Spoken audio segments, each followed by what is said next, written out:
Olá, amigos, sejam bem-vindos a mais um vídeo do meu canal. Eu sou o Lucas Knipe e a gente tem que falar, né? Tipo, eu não queria, mas a gente tem que falar sobre o Oswaldo de Oliveira e o Emerson Leão tentando constranger o Carlo Ancelotti no evento da CBF, né? A CBF fez um evento com treinadores lá hoje e aí teve a presença do Carlo Ancelotti, né? Obviamente todos os membros da CBF. Aí trouxeram alguns técnicos que foram lá pro palanque, entre eles o Emerson Leão e o Oswaldo de Oliveira. E assim, né, tipo, eu fico olhando esse ressentimento, né, dessa velha guarda dos técnicos brasileiros, né, porque agora tem um estrangeiro comandando a seleção brasileira. Olha, esse tipo de coisa, eu acho que eles ainda não entenderam por que isso aconteceu, mas eu acho assim, nada justifica eles chegarem num evento que são convidados e tudo isso, e ficarem fazendo esse papelão, entende? Nada justifica esse tipo de coisa. É vergonhoso e assim, não vai fazer as pessoas pensarem melhor deles ou a imprensa ter uma imagem mais agradável em relação a eles. No final, só estão prejudicando mais algo que a gente vê muito rotineiramente, que a classe técnica brasileira, em sua maioria, é arrogante e, na maior parte do tempo, é muito mais convencida das suas qualidades do que elas realmente são eficazes de fato, né? E a gente tem respostas mais doces e até um pouco mais babacas. Eu vou fazer a primeira resposta babaca, né? Quem é Oswaldo de Oliveira e Emerson Leão na fila do pão pra ficar fazendo esse papelão na frente do Ancelotti, né? Que assim, se ainda fosse lá o Filipão, e a gente, um cara que já ganhou muita coisa, inclusive a Copa do Mundo, né? Você poderia até criticar, mas ainda pelo menos é um cara com estofo, né? Tipo, qual é a maior conquista do Emerson Leão na sua carreira como técnico? 2 campeonatos brasileiros, o infame de 87 do Sport e, é claro, o 2002 com o Santos, né? Teve, obviamente, as taças Comebol que ele ganhou, tanto com o Santos e com o Atlético Mineiro. E o Oswaldo de Oliveira, o maior título que ele ganhou é o Brasileiro de 99 com o Corinthians e o infame Mundial do 2000 com o Corinthians, né? Esses são os maiores títulos que eles ganharam. Eles estão ali tentando fazer esse papinho contra um cara que ganhou 5 Champions Leagues, ganhou todos os campeonatos de pontos corridos, né? Os 5 principais, né, da Europa, né? Pelo menos uma vez. Ele foi campeão da Premier League com o Chelsea com um ataque de mais de 100 gols, né? O primeiro ataque de 100 gols da história da Premier League dele. E assim, você vê o currículo do Ancelotti, né? Para alguns é o maior técnico de todos os tempos. Mas ele é indiscutível um dos maiores, melhores técnicos da história do futebol, uma das figuras mais influentes. A gente devia ser grato porque a gente tá tendo um cara desse comandando a seleção. Que ele tava realmente aberto, de que ele sentiu que o Brasil está à altura do currículo dele, né? Que ele se sentiria privilegiado de vir para cá, de que ele poderia comandar e tentar ajudar a gente a ganhar o Hexa. A gente tá feliz porque o Ancelotti tá aqui muito por causa disso, porque muitas vezes técnicos grandes não querem ir para a seleção, é uma rotina diferente. Alguns enxergam de maneira mais positiva, outros nem tanto, entende? Mas seleção é um lugar de muita pressão, é um lugar difícil para trabalhar. E assim, o cara aceitar vir pro Brasil, vir pro outro país, né? E ainda considerando o Brasil um país violento, muita gente tem medo de vir pra cá, etc. O cara vir pra cá e o cara tá treinando a gente, pô, isso aí é muito legal.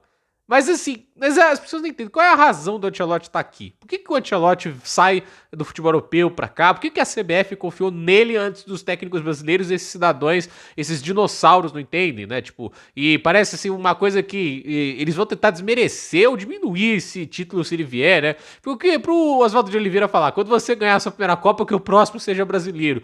A mensagem não é essa, entende? Eles não entendem isso, né? Tipo, que se um estrangeiro chega e faz o que os brasileiros não conseguiram, isso não é uma mensagem boa para os técnicos brasileiros. Mas entendam, o Ancelotti não foi contratado porque ele é italiano. Ele foi contratado porque ele é um técnico diferenciado, disposto a vir para cá. E no Brasil, no momento, não existem técnicos diferenciados que a gente garanta que seja uma diferença do Brasil ter mais uma quartas de final ou o hexacampeonato mundial. Ninguém aqui é a garantia de que o Brasil vai levar o Hexa. E a gente já teve o melhor técnico do Brasil nos últimos anos, que é o Tite, né? Fracassando nisso. Ok que hoje você pode pensar, tem o Felipe Luiz, etc. Mas nada garante que ele consegue também. Assim, ele tá num clube. O clube é diferente, né? O clube é uma experiência muito contínua, você tá treinando o tempo todo. Seleção não é assim. E tentaram o Diniz, que é um técnico jovem do futebol brasileiro, que já ganhou Libertadores. Tentaram várias coisas, não deu certo. Tentou o Dorival, que é um cara velha guarda, é um cara assim, pragmático, também não deu certo. E a questão é, veio o Ancelotti. Veio um cara acostumado a lidar com grandes estrelas, vem um cara que já trabalhou em contextos muito diferentes e saiu vitorioso em vários deles. Veio um cara muito grande para o cenário do futebol mundial.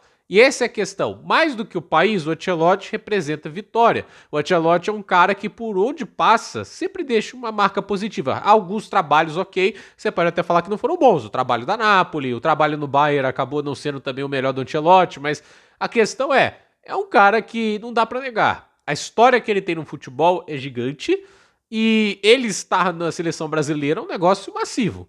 Mas a verdade esses caras não querem aceitar isso. Quando ele chega e fala um troço desse, né, na frente dele, que é o pior de tudo ainda, né, é uma demonstração de ressentimento, né, que essa velha guarda do futebol brasileiro tem.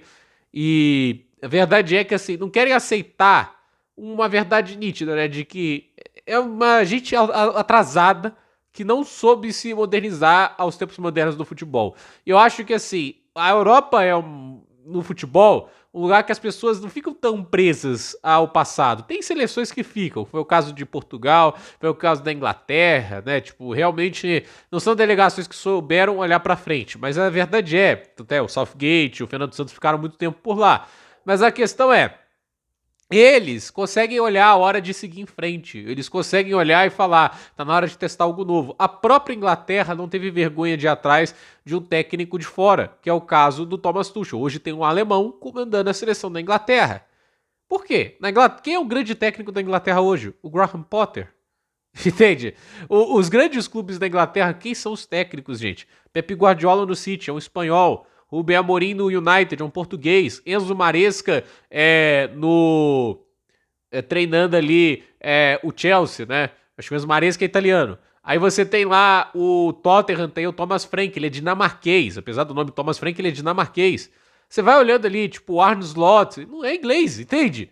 O Arne Slot é holandês. Então, você vai olhando todo o time do Big Six, todos eles têm técnicos que não são ingleses. Aí você olha lá, tipo, por exemplo, né, a Espanha. Quem que treina o Barcelona? Um alemão, Hansi Flick. Quem que treina o Bayern de Munique? Um clube alemão. Vincent Kompany, um belga. Quem treina lá? Até o futebol italiano, a tendência é ter mais técnicos italianos, né? É o que a gente tem hoje. Allegri, Conte, né?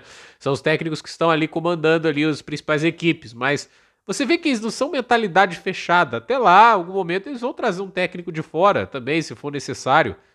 Então, assim, o Brasil não pode estar numa posição de autoridade e falar, a gente não vai fazer isso, né? Tipo, quando o próprio Campeonato Brasileiro vem mostrando que quem tá tendo mais sucesso é quem tá buscando pessoal de fora. O Palmeiras tem um português no comando. Aí eles conseguiram mais que dobrar o seu número de Libertadores, ganhar mais Brasileirões, ganhar a Copa do Brasil. Então, assim, a mensagem o Botafogo traz um técnico de fora, que é o caso do Arthur Jorge, e ganha pela primeira vez a Libertadores, e ganha o Brasileirão pela primeira vez em tantos anos. Então, assim, qual é a mensagem que fica, gente? É isso que eu quero passar com esse vídeo, né? A gente não tá tendo xenofobia com o técnico brasileiro, mas os caras não estão mostrando que são capazes o suficiente. Tem uma nova geração surgindo, quem sabe? O Galnames do Mirassol é muito bom, o próprio Felipe Luiz, etc. Mas até lá, gente, a gente tá confiando nos estrangeiros porque eles se mostram taticamente os mais capazes. E eles não querem aceitar isso. Eles querer falar que é uma xenofobia, gente, com o técnico brasileiro, etc. Não. Tem que entender assim, o técnico da seleção brasileira tem que ser escolhido pela capacidade e pela qualidade. A nação é apenas um detalhe. Para mim é isso. Porque o técnico é um profissional, independente da nação. Ele tá representando o clube, a seleção dele. Então, assim, eles chegarem e falarem isso, tipo, é uma falta de respeito muito grande, né? E pra mim foi claramente com o objetivo de constranger o cara. Tipo, claramente, falar um troço desse, né? Tem timing. As pessoas sabem do timing. Ainda mais gente que tá tão acostumado com jornalistas, com relações públicas, gente que ficou a vida toda se mediando na frente dos microfones, sendo polido nos momentos difíceis, né? Tipo, quando o jogador compromete o resultado, ele tem que estar lá pra dar apoio, etc. Assim, tem que entender isso, né? Que não é o trabalho simples do técnico. Quando o cara vai lá e fala, toma uma decisão de falar o troço como ele falou agora, tem método, tá, sério? Tem método. E o método não é legal. Então, gente, por esse vídeo é isso. Dúvida nos comentários, deixe seu like, se inscreva no canal, compartilhe esse vídeo e até o próximo vídeo.